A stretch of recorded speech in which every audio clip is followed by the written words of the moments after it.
the ant queen and the flesh-eating colony that turned the desert into a human slaughter ground. The film begins by showing 3 geologists searching for diamonds or ancient rocks in the middle of the African desert. They are members of a geological society working in that desert. While exploring, the radar in their vehicle detects something unusual shaped like a volcanic pipe. Curious, the 3 of them immediately head to the location of the volcanic pipe formation.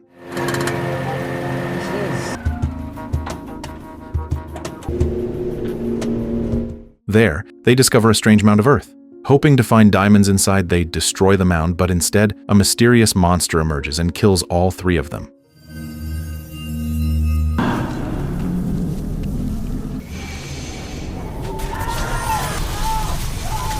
The scene then shifts to a man named Zack, an expert in both technology and geology. One of his inventions is a portable radar capable of detecting body heat and sending danger alerts in case of natural disasters. While working in his office, Zack's boss asks him to travel to Africa to help search for the 3 missing geologists. The next day, Zack packs his belongings, takes his portable radar, and flies to Africa. After a long journey, he arrives in the desert and is picked up by a man named Karel, who drives him to the geologists' research camp.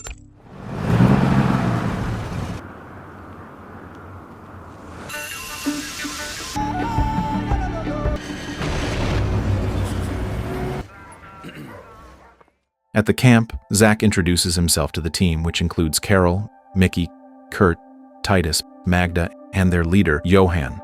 Before setting out to search for the missing geologists, the team prepares essential supplies, such as food, fuel, and weapons in their vehicle. Johan himself does not join the mission since he must stay behind to guard the camp. I guess it's your lucky day.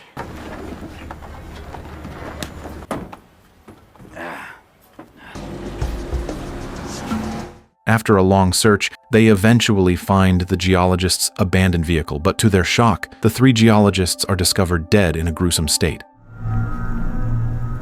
Their bodies are reduced to skeletons, with the flesh seemingly devoured by something unknown. What makes this even stranger is that they had been reported missing for only 6 hours, yet their remains were already in such a horrifying condition. Nearby, the group also finds a statue shaped like an ant's face. Believing that a psychopath might be in the desert, the group decides to find out who killed the 3 geologists. It's just a warning. He's running! A couple of days to organize. As night falls, they rest. But while everyone else is asleep, Zack remains awake. Feeling bored, he goes sandboarding on a nearby dune. Soon after, Mikki approaches him, revealing she can't sleep either, and they begin chatting. Zack seems intrigued by Mikki, but eventually she grows tired and excuses herself to sleep. Left alone, Zack's radar suddenly detects a large creature approaching him. Shocked, he looks to the side and sees a strange monster moving closer. Panicking, Zack warns Karel and the others, but when they check, the creature has vanished without a trace. Even more unsettling, the skeletons of the geologists have mysteriously disappeared.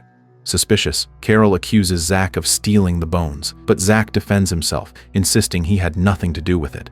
Moments later, Zack's radar once again detects a creature on top of a dune.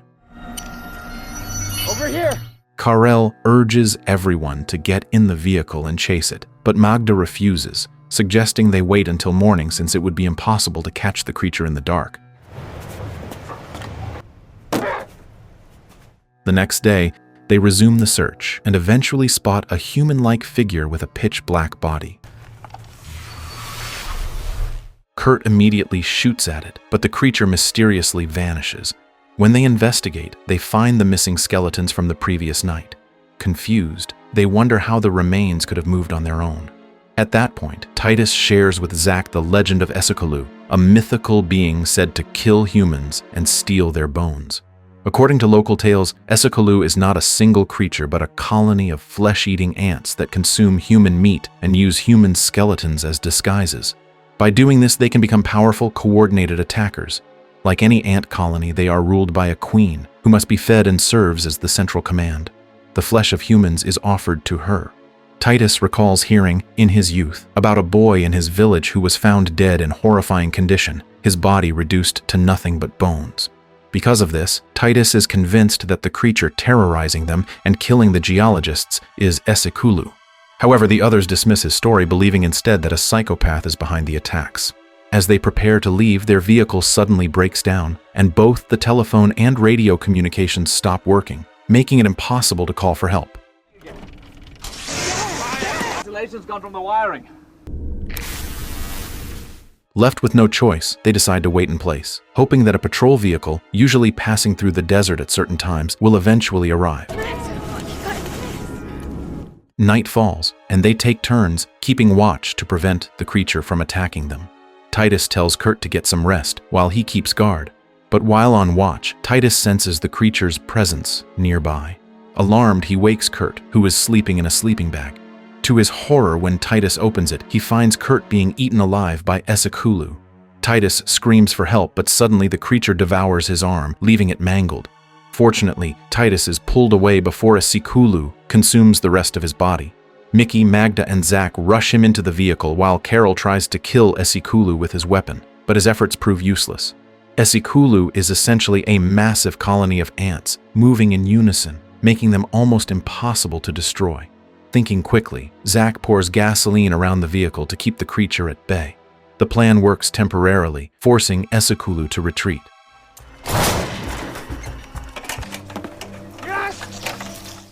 Not long after, the creature returns.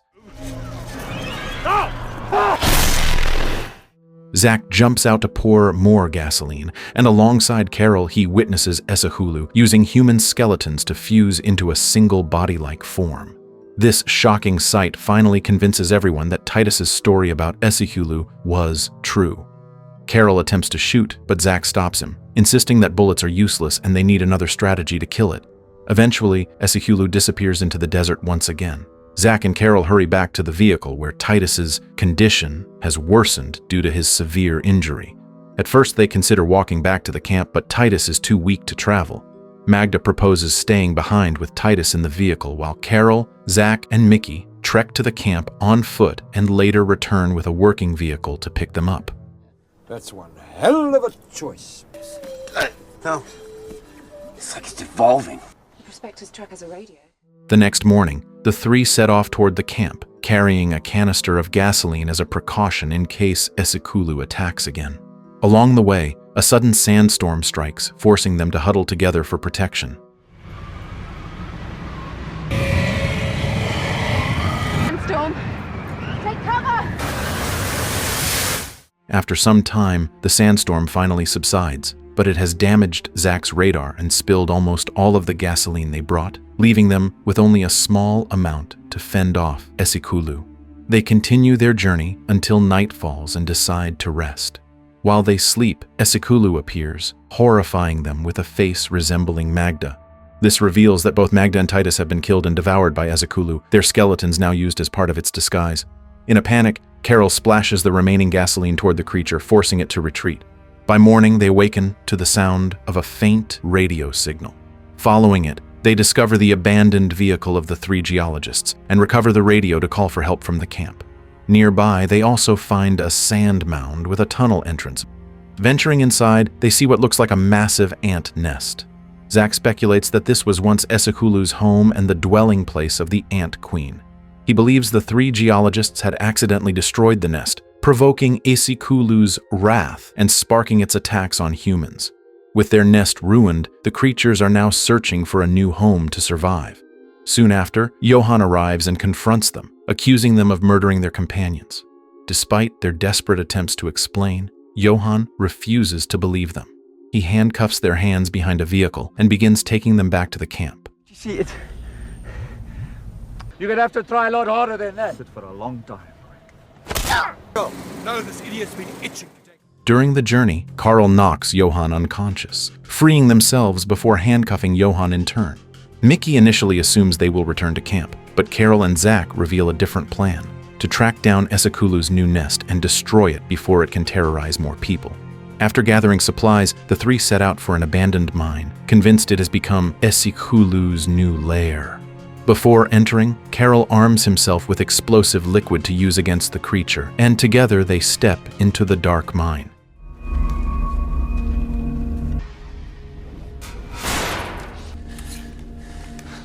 While exploring the mine, Karel is suddenly attacked by Esolu, leaving his leg broken.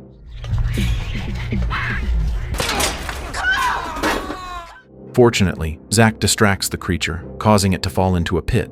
At first, they believe Esolu is dead, but it soon climbs back up and grabs Karel's leg, nearly dragging him into the pit.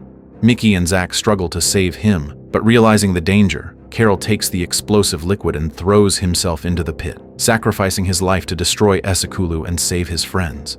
As Zack and Mikki attempt to escape, they discover the Ant Queen, the true mind behind Esolu. Swarms of ants begin attacking them under her command, and Mikki urges Zack to kill the queen to end it all. Armed with a knife, Zack kills the queen, causing the ants to die alongside her. Moments later, the mine starts collapsing due to Karel's explosion.